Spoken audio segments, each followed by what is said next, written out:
ગુજરાત રાજ્યને જોડતી આંતરરાજ્યીય સરહદો પર 31 ડિસેમ્બર નિમિત્તે સઘન ચેકિંગ.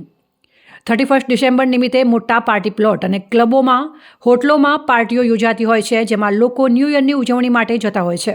ત્યારે નશીલા પદાર્થોનું સેવન કરી પરત ફરતા હોય છે. ખાસ કરીને રાજસ્થાન નજીક હોવાથી પાર્ટી ક્લબ અને દારૂના શોખીન લોકો ન્યૂ યરની ઉજવણી કરવા માટે જતા હોય છે.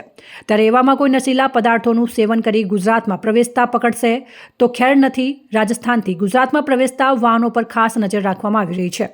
રાજસ્થાનથી ગુજરાતમાં પ્રવેશતા વાહનોનું સઘન ચેકિંગ હાથ ધરવામાં આવી રહ્યું છે, જેથી ગુજરાતમાં પ્રતિબંધિત નશીલા પદાર્થો અને પીણા થતા અસામાજિક ગતિવિધિઓ પર બનાસકાંઠા પોલીસની બાજ નજર છે. જેમાં અમીરગઢ બોર્ડર પર અમીરગઢ પોલીસ દ્વારા ગુજરાતમાં પ્રવેશતા વાહનો પર અમીરગઢ પોલીસ દ્વારા બાજ નજર રાખવામાં આવી રહી છે.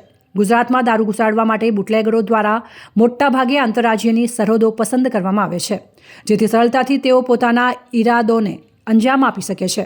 અને આવા અવૈધ અને ગેરકાનૂની કામોને રોકવા માટે આંતરરાજ્યને જોડતી પોલીસ ચોકીઓ પર બુટલેગરોના ઈરાદાઓને નાકામ કરવા સઘન વાહન ચેકિંગ કરવામાં આવી રહ્યું છે.